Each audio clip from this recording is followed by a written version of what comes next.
Hello guys, எல்லாரும் எப்படி இருக்கீங்க? இன்றைக்கி நம்ம பார்க்க போகிற ஸ்டோரி 1970 அமெரிக்காவில் உள்ள ஒய்கோ யூனிவர்சிட்டியில் உள்ள 3 பெண்களை கடத்தி அவங்கள அபியூஸ் பண்ண குற்றத்துக்காக ஒருத்தனை போலீஸ் கைது பண்ணி என்கொயரி பண்ணுறதுக்காக போலீஸ் ஸ்டேஷன் கூட்டிகிட்டு போகிறாங்க. எதுக்காக இந்த குற்றத்தை பண்ணாங்கிற காரணத்தை முழுசாக தெரிஞ்சுக்க வாங்க பார்க்கலாம். This is Balaji tales. I am Balaji. Let's get in to the story. Billy மில்லிகன்றவன் இந்த அபியூஸ் பண்ண குற்றம் மட்டும் இல்லாமல் இதுக்கு முன்னாடி சின்ன சின்ன திருட்டு குற்றங்களில் ஈடுபட்டு வந்திருக்கான். இந்த திருட்டு குற்றம் பண்ணி பரவாயில்ல இருந்தவன் மறுபடியும் இந்த பெண்களை அபியூஸ் பண்ண காரணத்துக்காக ஜெயிலுக்குள்ளே போகிறான். அப்புறம் அவனை என்கொயரி பண்ண ஆரம்பித்த போலீஸ் எதுக்காக இந்த குற்றங்கள் நீ பண்ணிட்டு இருக்கேன்னு கேட்ட கேள்விக்கு எதுவுமே நான் பண்ணல, எனக்குள்ளவங்க தான் பண்ணிட்டு இருக்காங்கன்னு போலீஸே குழப்பிட்டு இருக்கான். அப்படி அவனை என்கொயரி பண்ணும்போது தான் போலீஸ் நோட் பண்ண சில விஷயங்கள். ஒவ்வொரு டைம் அவன் பேசும்போதும் வேறு வாய்ஸில் வேறு கேரக்டர் மாதிரி மாற்றி பேசி போலீஸை கன்ஃபியூஸ் பண்ணிட்டு இருக்கான். போலீஸ் அவனை டாக்டர்ஸ் வச்சு என்கொயரி பண்ணும்போது தான் தெரிஞ்சது அவனுக்குள்ளே 24 கேரக்டர்ஸ் இருக்கிறத டாக்டர்ஸ் பார்த்துருக்காங்க. அதாவது மல்டி பர்சனாலிட்டி டிஸார்டரால் இவன் பாதிக்கப்பட்டிருக்காங்கிறது அப்புறம் தான் தெரிய வருது.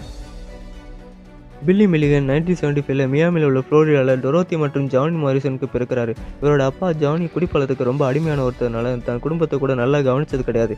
இதனால் அதிருப்தியான பில்லியோட அம்மா அவர் டைவர்ஸ் பண்ண முடிவு பண்ணி டைவர்ஸும் பண்ணுறாங்க. இதுக்கப்புறம் வாழ்க்கையை வெறுத்த பில்லியோட அப்பா பில்லி சின்ன வயசில் இருக்கும்போதே 2 முறை சூசைட் ட்ரை பண்ணி 2வது முறை இறந்தும் போகிறாரு. அவங்க அம்மா டைவர்ஸுக்கு அப்புறம் 2வது முறை கல்யாணம் பண்ணிக்கிறாங்க. அவர் தான் சாம்லா மில்லிகன். இதுக்கப்புறமாவது தனக்கு இன்னொரு அப்பா கிடைச்சதுனால பில்லியோட வாழ்க்கை நல்லபடியாக மாறிடுச்சானா அதான் கிடையாது. அடுத்து தான் பில்லியோட வாழ்க்கை இவரோட ஸ்டெப் ஃபாதரால் இருட்ட ஆரம்பிக்குது.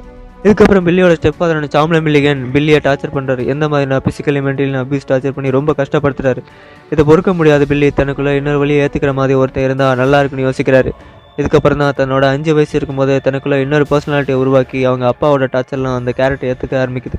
அந்த டார்ச்சர் பண்ணும்போதெல்லாம் அந்த கேரக்டர் தாங்கிக்கிட்டு பில்லியாக தான் மாறும்போது ஒரு இயல்பான வாழ்க்கையை இது எதுவுமே நடக்காத மாதிரி வாழ ஆரம்பிக்கிறாரு பில்லி.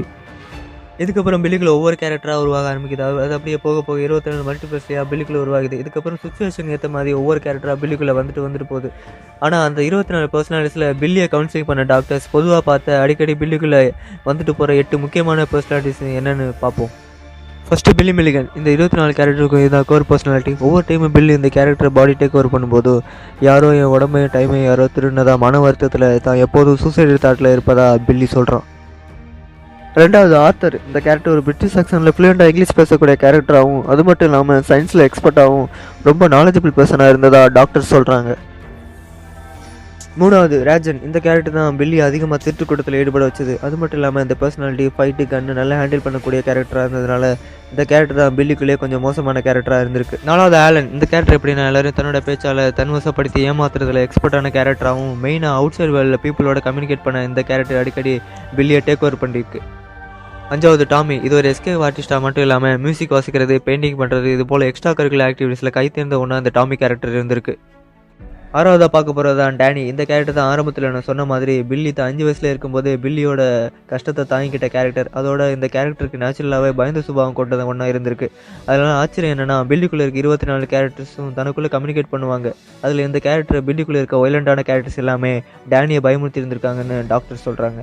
7வது கிறிஸ்டியன். இது 3 வயசு சின்ன குழந்தை பர்சனாலிட்டி. இந்த கேரக்டர் வரும்போதெல்லாம் பில்லி தான் ரியலாகவே குழந்தை மாதிரியே பிஹேவ் பண்ணியிருக்கான். அதோட இந்த கேரக்டருக்கு ஆர்த்தர்ன்ற கேரக்டர் எழுத படிக்க சொல்லி கொடுத்ததாகவும் டாக்டர்ஸ் ரிப்போர்ட்டில் சொல்லியிருக்காங்க. 8வதாக மெயினாக பார்க்க போகிற இந்த கேரக்டர் தான் அடலனா. பில்லி அபியூஸ் பண்ண கூட்டத்துக்காக உள்ளே போக வச்சது. ஆக்சுவலி இந்த கேரக்டர் ஒரு பொண்ணு. அது மட்டும் இல்லாமல் இது ஒரு லெஸ்பியனும் கூட.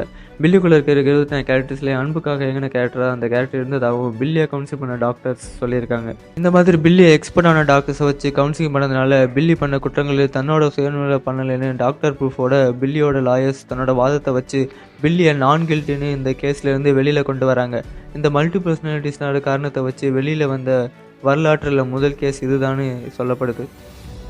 ஃபைனலாக பில்லியை ஜட்ஜி பீப்புளோட சாதாரணமாக மிங்கிளாக முடியாதுன்னு அவரை முறையான ட்ரீட்மெண்ட் வழங்கி தெளிவானதுக்கப்புறம் தான் அவரை வெளியில் விடணுன்னு ஒரு தீர்ப்பையும் சொல்கிறாரு.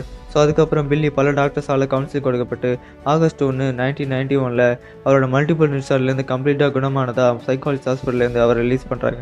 அதுக்கப்புறம் பில்லி தன்னோட வாழ்க்கையை ரொம்ப தனிமையாகவும் வாழ ஆரம்பிக்கிறார். இப்படியே போக பில்லி எக்ஸாக்டாக அவரோட கடைசி காலகட்டங்களில் என்ன பண்ணிட்டு இருந்தாருன்னு மீடியாவுக்கும் அவரோட ரிலேட்டிவ்ஸுக்கும் ஒரு இன்ஃபர்மேஷனும் பெருசாக தெரியல. ஃபைனலாக December 12, 2014 கேன்சரால் பாதிக்கப்பட்டு ஹாஸ்பிட்டலில் பரிதாபமாக இறந்து போகிறாரு பில்லி. ஓகே கைஸ், இந்த மாதிரி மல்டிபிள் பர்சனாலிட்டிஸால் பாதிக்கப்பட்டவங்க நீங்கள் பார்த்துருக்கீங்கன்னா அவங்கள பற்றி கமெண்ட்டில் லீவ் பண்ணுங்கள். மல்டிபிள் பர்சனாலிட்டி டிஸார்டரை பற்றி தெரியாத உங்கள் ஃப்ரெண்ட்ஸுக்கு இந்த வீடியோவை ஷேர் பண்ணுங்கள். மேலும் இன்ட்ரெஸ்டான ஸ்டோரிக்கு நம்ம சேனலை ஃபாலோ பண்ணுங்கள். எனிவே இந்த ஸ்டோரி உங்களுக்கு என்டர்டைன்மெண்ட்டாகவும் சுவாரஸ்யமாக இருந்திருக்கும் நான் நம்புகிறேன். அடுத்த வீடியோவில் சந்திப்போம். Until bye bye, see you.